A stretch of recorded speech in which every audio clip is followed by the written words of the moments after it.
Welcome to the Darko Family YouTube channel!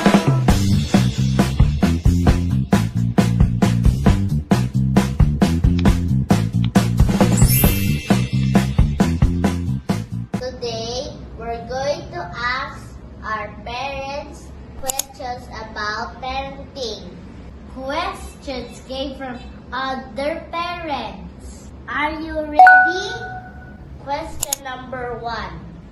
How can parents teach kids about bullying? Okay, that's a good question from the parents. 3 things for that. The first one is to tell your kids to tell the bully, I have a name. You call me by my name. The second one, acknowledge that you have feelings. Example, I am not happy of what you said. But if the bully keeps on talking and talking, the third one, the kids should say, if you don't stop, I'm going to talk to my parents or to my teachers or to the principal. And then you walk away. Yes, and also when it comes to that, the first thing that we need to know is that we have to let our kids be aware. Awareness is the key, that they know that bullying exists. So when it happens to them, this is what they have to say, as Ms. Steph said. And they also shouldn't bully somebody. It shouldn't be only one-sided. It should be both. Be nice, be kind, use kind words to your friends so that they also use kind words to you. And remember, parents, the kids also copy what you are saying inside home. If you do not correct them, they will continue doing this, hurting other people through words. Question number 2. How can parents help their kids manage the use of technology? Yes, the answer to question number 2 is that, as we all know, technology is good, that as of now, we cannot do away with that technology. Yes. But as the saying goes, too much of everything is bad. But our generation is so addicted to technology that it's having more negative effects than the positive. So we have to really be aware, intentional about the screen time, because research shows that most kids with short attention span is because of the use of technology. So we need to do our best to manage that. Yes, and for the parents, you always have to check, especially for the young learners, okay? You have to check what they are watching online. You don't just give them the access on, using your cell phone and just watch anyhow, not knowing that they're already watching some sensitive things that is not appropriate to their age. And also, do not forget that the use of technology or the use of gadget, you also need to limit them, especially for toddlers. Okay? If they have been addicted to watching videos like maybe 5 hours in a day, just an example, try to cut it down until you get to the stage that he doesn't or she doesn't need it. Before taking it out, in any addiction, there should be a replacement. Replace it with educational toys, reading books, right, Mr. Max? Yeah, absolutely. Or play outdoor games. Yeah, because it is easy to say that you want to stop a habit, but for you to overcome any habit, if you want to stop, there has to be a replacement. So, example, your child is so addicted to watching or spending long time on the screen, the best thing that you have to do is that, example, you take out the gadget, replace it with books. You can do drawing, art, music playing, instrument, anything that will be more positive to the child rather than focusing too much on the screen. Because we have kids that are so, they keep fidgeting. There are some kids, they cannot sit for 1 minute because of the use of gadget. So parents, let's be aware and try to help our kids. Question number 3. How to help parents handle SPED kids? The answer to question number 3 is that dealing with kids with special needs is very, very sensitive. But the first thing that we need to do is that the awareness. We need to be aware of it and also to move away from the denial stage. Every family goes through denial stage. But for you to help your child, the faster you accept the situation, the better you'll be able to, because early intervention is the key. Once you seek early intervention for your child, it helps. And seek professional help. And don't hide and don't be offended. It's not you haven't done anything wrong. It just happened. So seek professional help and you get the right advice from professionals.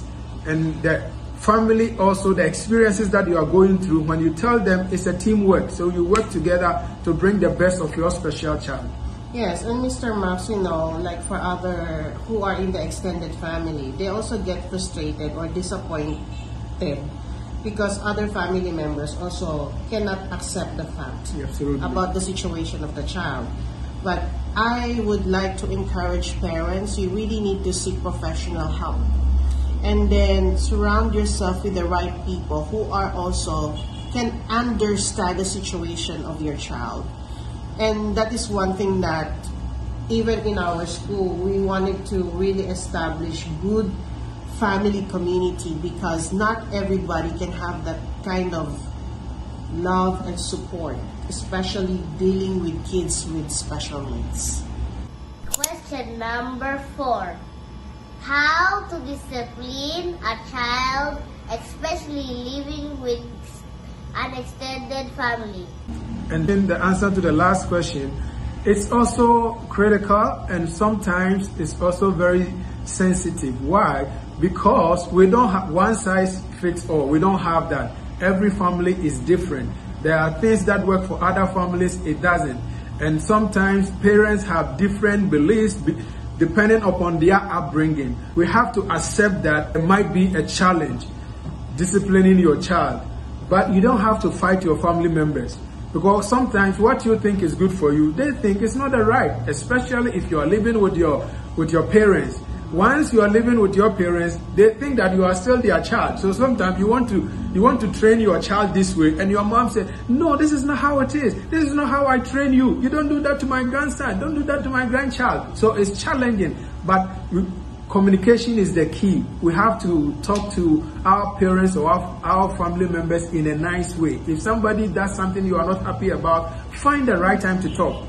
Especially not when you are not happy. Because if you are too emotional and you try to answer, the best will not come out.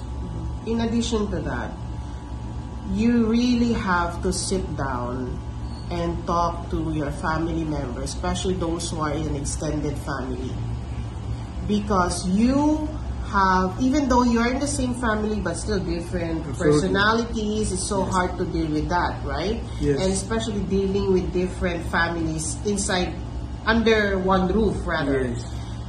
They need to really sit down and talk about it sincerely, because they are a family.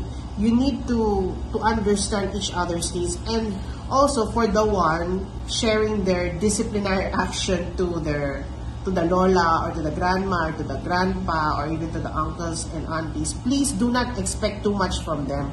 It's not an overnight thing. It will take time because they're not used to it. Okay, parents, this is just a reminder that there is no one-size-fits-all solution to the challenges or struggles in the family and even raising kids.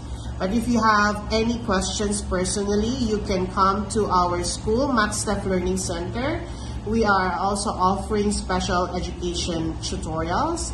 We help learners, to grow in the 4 developmental areas, which is fine and gross motor skills, communication and language, social and emotional, plus cognitive. So if you have any other questions, this is a family school, Max Steph Learning Center. We would love to really talk to you in person. Yes, don't hesitate. Yes, our doors are always open, and we'll be more than glad to serve you. And for those who are far away from us, please continue to pray that we'll be able to produce educational vlogs for the whole family members, not only for kids, but rather parents and even relationships, right? Yeah, absolutely. Okay. Thank you for watching. We hope hope you like our tips and recommendations. Yes, don't forget to hit the notification bell and like. Proverbs 22:6. Train up a child in the way he should go. When he's old, he will not depart from it. God bless you all. Yes, keep the fire burning. Bye.